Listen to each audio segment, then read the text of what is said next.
Right guys, welcome back to the channel. Hope you're all smashing it. Happy Friday.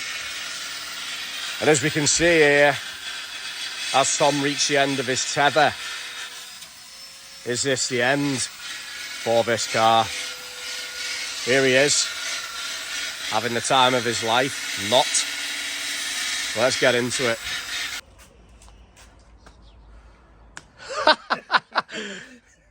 Are we allowed to show vaping?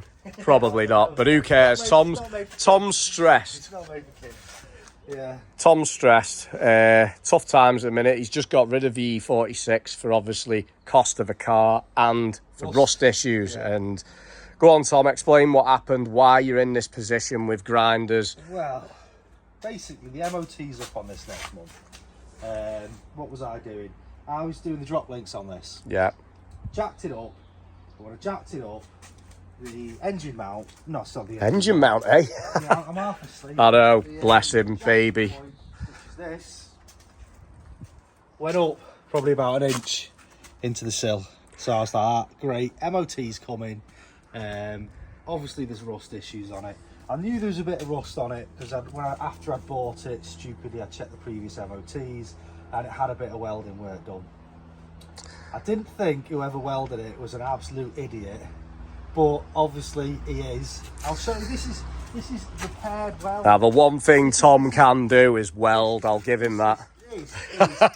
This is repaired weld, which is only a year, 2 years old. That's so awful, whoever's done it, I think they've just not painted it. Basically, they've done it and then put a bit of sealer on it. So all this is cut out. That's great. He's not happy. Original jacking point, that is the original jacking point. So Tom made a point before when we did the service video, the oil change video on this car. That was last year, weren't it? When we were underneath and I was filming underneath, Tom was like, I was like, can you hear that, Tom? There was a bit of a creaking, but normally the way I support the jacks is rather than using axle stands, I put a piece of wood underneath them. Yeah. I know one of the jacks, I've had to fix the piston on it. It was, it slowly dropped down. So it's probably putting weight on it. I mean, the jacking point's only, I've had this up loads of times since I've had it. Yeah, you have done a bit of work, haven't you? And it's only just done it. So it's just... So you've got it all cut out. I've got it all cut out. I'm just grinding it back and I'm just going to do a repair on it for the MOT. Yeah, it's just I wasn't expecting it. See, last night he was on the phone and he was sending me eBay links for non-runners of these, which was a nice car, the blue one. It was too far away, but well, that's the thing. As I'm debating it. It's like, obviously I can't really do much on the drive. I'm not doing loads of work on the drive. I want to get it in the garage, but I don't know whether you can see in there. That is an absolute tip. Since Tom had his kitchen done, the E30's gone on the back burner. Yeah, well, I mean, the thing is I've got the drive it's to do. Dangerous in there, mate. I know, I've got the drive to do. Half of the stuff in there is going to go in a skip. Yeah. It's just I've just not had time to do it all. So that's why I'm working on the drive under a tent, because I picked the worst weather out the last 3 weeks to tackle this. Yeah, so I know you're not 100% at the minute, but could this potentially be the beginning of the end for this car? Possibly. I'm going to get 12 months ticket on it and then I'm going to reevaluate it. I like it because it's a manual, it's a 330D, it's got the sat nav, but what I was toying with is if I can get a facelift with a knackered engine. I've got all the bit, a knackered engine and good bodywork. Yeah, good bodywork. I can transfer everything from this onto that. So all it needs to be is a e91 facelift, ideally with the CIC sat nav, and I'm not asked what engine it is. I've got a wiring loop, I've got all the gear, I've got a gearbox, I've got everything. So that's my plan. Well, that's one thing I'm thinking of. Or do I spend a little bit more and just buy what I want? Yeah, but that's not you really, is it? I know. Well, it is, because you've got these, which are decent, clean cars. But like I've said to you with this, Well, the main reason I'm thinking is if I can get, like the car we were looking at, it was 2011 e91. It was in blue, had nice wheels on it. It was a 1.8 diesel, and I think the timing chain or the head had gone on it. So it had this CIC. Sorry, CIC is the newer one, I think. It had all the sat nav in it. So because I've put a load of money into this, I've done the engine. It's been remapped. I've got the DPF on it. Done all the swirl flaps. Done loads of work on it. I'm confident with the engine in this. I was thinking, do I just transfer it? Then it's the cost of the car and my labour. Yeah. Whereas if I buy another one, I'm going to be spending. It can be anywhere probably between 4.5, 6.5 grand. Exactly. And then I'm going to be tuning it. I'm going to be DPFing it. I'm going to be doing the swirl flaps on it. I'm going to be, But like you said, you like cracked the comment last night that this was the cheapest 330D in the country at the time. It's the cheapest one that I can find. Is this what I get?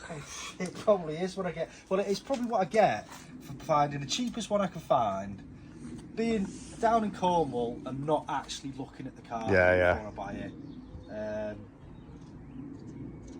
If I was paying a lot of money, I probably would have bought something better. Yeah. But I knew, to be honest, I knew what I was getting into.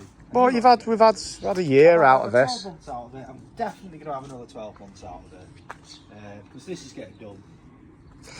Yeah, we'll see what happens. I know your head will start ticking. It already has done, Martin. I found your head's ticking. I put a bid on that blue one, but I got muddled up with two cars and I thought it was local, so I was going to go. Last night, my mind was set 1,500 quid. I'm going to go and pick it up on Sunday. But when I got muddled up with another car which was local, but that was a runner and that was 4.5 grand. This car was down in Birmingham, so we had to get it transported. Yeah. And when I finally realised the mistake I'd made, basically I ended up contacting eBay because I think there's about 9 days left on the bid. They retracted and stuff. So obviously I'd messaged the fella. He dropped it because he had it up for 2 grand. He dropped it down to I think it was 650, 1,700, and I kept pestering him and basically said, look, I'll come and pick the car up, I'll pay you cash out of eBay so you don't have to pay the fees. So it's going to be 1,500 quid anyway, if I bought it through eBay and you pay the fees and stuff. So he dropped the price and then I realised it was too far away. Yeah. And to be honest, I felt bad because it is what it is though, isn't it? These things happen. But there we go. It's just what would you guys do with this? Would you, if you were Tom, would you plough all the effort in? Or like we said, this car has got paintwork issues. It is a pretty solid car. But like Tom said, it is the dog bus. If you look, Tom's painted the wings here, which aren't a bad finish. Well, we replaced them, didn't we? Oh yeah, you replaced them, didn't you? And then obviously it's got all these lines, crazing on the paintwork. So lovely textured finish all over it. It is a workhorse though, but would you just cut your loss, or would you stick at it and do the repairs and deal with it? So let us know in the comments, guys. What would you do? Tom's a bit disheartened at the minute and a bit fed up. So well, I thought it was going to be an easy repair, wasn't it? Yeah. So there we go, guys. Anything you want to add, Tom? Just no, I suppose I'm not filming the whole process because I'm tired. And you've had it off. I've forced him to do this today. I've forced him to do it. He was like, I don't want to do a video. I'm like, come on, mate. It's an update on the car. That's what we're about. Like, well, if we decide to keep it, I'm going to have to do a bit more on it, I think. In which case, I'll film the old thing. Yeah. But if I'm doing that, I'm going to have to get it in the garage because, anyway. So there we go, guys. Top tip: check your jacking points. Well, to be fair, looking at the old one, I think what's happened. Where is it? I think. To use the compressor, I think looking at this, what's actually happened is somebody's caught the old jacking point at some point in its life, and that's what's obviously creased the paint, and that's what's caused the damage. It was never rectified when it happened, and it's probably just been left for years. And obviously this is what happens. Check your jacking points. Yeah. There we go, guys. Quick update today. Tom's fed up. And I'll yeah, get back with a grinder, eh? and just yeah, you get back with the grind, and yeah, just drop in the comments, what would you guys do? Cut your losses, look for something else, or crack on, repair it and do all the other little jobs on it? Let us know in the comments. Tom's fed up, so I'm going to let him crack on. See you later. There we go, guys. Remember, like and subscribe, and I'll catch you in the next one. Take it easy.